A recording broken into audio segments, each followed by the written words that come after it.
Hello friends, super magic રસોઈમાં મિત્રો હું આપનું સ્વાગત કરું છું। આજે હું આપણે ખીરા કાકડીની ભાખરીની રેસીપી તમારી સાથે શેર કરું છું, જે એક યુનિક જ રેસીપી છે। તો બ્રેકફાસ્ટમાં એકદમ હેલ્ધી તમારે આ બ્રેકફાસ્ટ તૈયાર થશે। તો તમને ચોક્કસ આ વિડીયો ગમશે। ગમે તો લાઈક કરજો, શેર કરજો અને સબસ્ક્રાઈબ કરવાનું તો ભૂલતા જ નહીં। અને મિત્રો બાજુમાં રહેલ બેલ આઇકનને પણ પ્રેસ કરજો, જેથી કરીને લેટેસ્ટ વિડીયોની માહિતી તમને મળતી રહે। તો હવે આપણે ઇન્ગ્રેડિયન્ટમાં ખીરા કાકડી છે, એટલે તો આપણે આ ખીરા કાકડી 100 ગ્રામ વજનમાં છે એ લીધી છે। પછી આપણે લીલા નાળિયેરનું ખમણ લીધું છે, જે આપણે 1/8 કપ એટલે કે 2 ટેબલ સ્પૂન જેવું થશે। એક ચમચી જેવી ખાંડ લેશું, 1 ઇંચ આદુનો ટુકડો, 2 તીખા લીલા મરચા, 1 કપ આપણે રવો લીધો છે અને 1 ચમચી જેવું જીરું લેશું, મીઠું ટેસ્ટ એકોર્ડિંગ લેશું અને ઘી છે। તો બનાવવાનું ચાલુ કરીએ। તો પહેલા તો જે આપણે આ કાકડી લીધી છે ને એને ગ્રેટ કરી લેશું, એટલે કે ખમણી લેશું। આ રીતે છાલ સહિત જ આપણે એને આ રીતે ખમણી લેશું। તો આ રીતે આપણે કાકડીને ગ્રેટ કરી લીધી છે। હવે ઝીણી ઝીણી આપણે મરચાની એક કટકી કરી લેશું, એકદમ ઝીણી।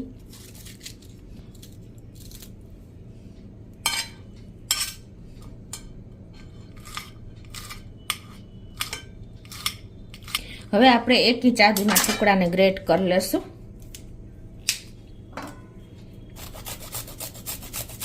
આ રીતે આપણે આદુને પણ ગ્રેટ કરી લીધું છે। હવે આપણે એમાં જે લીલા નાળિયેરનું કોપરું લીધું, ખમણ લીધું છે ને નાખી દેશું અને ટેસ્ટ એકોર્ડિંગ 1 ટીસ્પૂન જેવું આપણે મીઠું નાખી દેશું અને આપણે 1 ચમચી જેવી ખાંડ નાખી દેશું અને 1 ચમચી આખું જીરું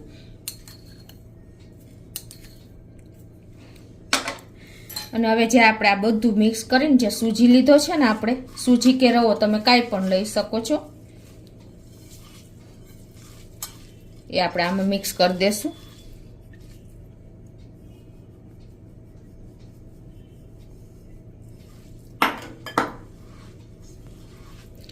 મિત્રો સવારમાં તમને એકદમ હેલ્ધી બ્રેકફાસ્ટ મળી જાય ને, તો બાળકોથી માંડી વડીલો બધાને એકદમ હેલ્ધી આ સવારમાં બ્રેકફાસ્ટ તૈયાર થઈ જશે।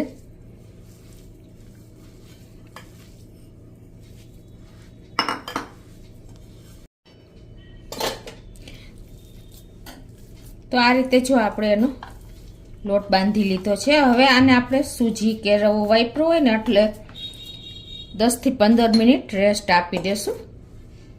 તો 15 મિનિટ જેવું થયું છે અને જો આપણા સૂજી એકદમ પોહી ગઈ છે, એટલે એકદમ સરસ આપણો બેટર તૈયાર થઈ ગયું છે ભાખરી માટેનો લોટ। તો હવે તમારે જેવડી ભાખરી બનાવવી હોય ને એ પ્રમાણે તમારે આમ લુવો લેવાનો છે, બીજું કાંઈ કરવાનું નથી। અને આ ભાખરીને આપણે વણવાની નથી, આ રીતે જ એને આપણે લુવો બનાવીને અને એને થેપી લેવાનો છે। આ બાજુ મેં ગેસ ઓન કરી અને લોઢી પણ મૂકી દીધી છે। તો આ રીતે આપણે એને લુવાને મૂકીને અને થેપી લેશું।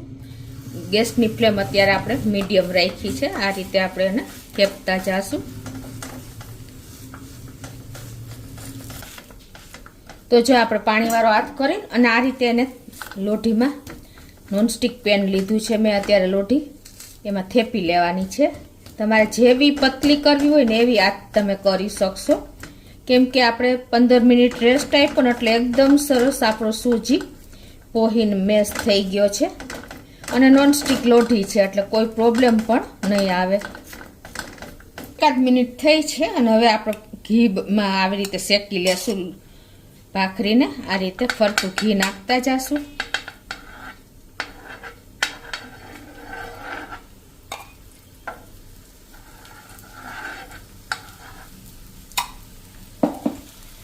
તો આ રીતે જો આપણે એક સાઈડ થઈ જાય ને એટલે ટર્ન કરી લેવાની છે। તો આ રીતે જો આપણે એક સાઈડ કૂક થઈ ગઈ છે, તો એને ટર્ન કરી લઈએ એટલે સરખી કૂક થઈ જાય।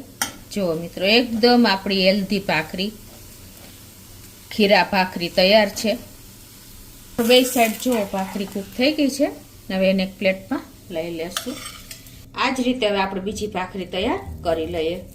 તો આપણી ભાખરી બધી રેડી છે. જુઓ મિત્રો, આપણી ખીરા ભાખરી સૂજીની એકદમ રેડી છે અને હેલ્ધી અને ટેસ્ટી એવી બની છે. આ ભાખરી તમે અથાણા સાથે, ચા સાથે, દહીં સાથે, કોઈ પણ સાથે તમે બ્રેકફાસ્ટમાં કે એની ટાઈમ નાની મોટી ભૂખમાં બનાવીને ખાઈ શકો છો. અને એકદમ હેલ્ધી બ્રેકફાસ્ટ આપણો તૈયાર થયો છે. તો તમને ચોક્કસ મિત્રો આ વિડીયો ઉપયોગી થશે. જો આટલી પાતળી ભાખરી આપણે બનાવી છે તો તમને ચોક્કસ આ ગમશે. ગમે તો લાઈક કરજો, શેર કરજો અને સબસ્ક્રાઈબ કરવાનું તો ભૂલતા જ નહીં.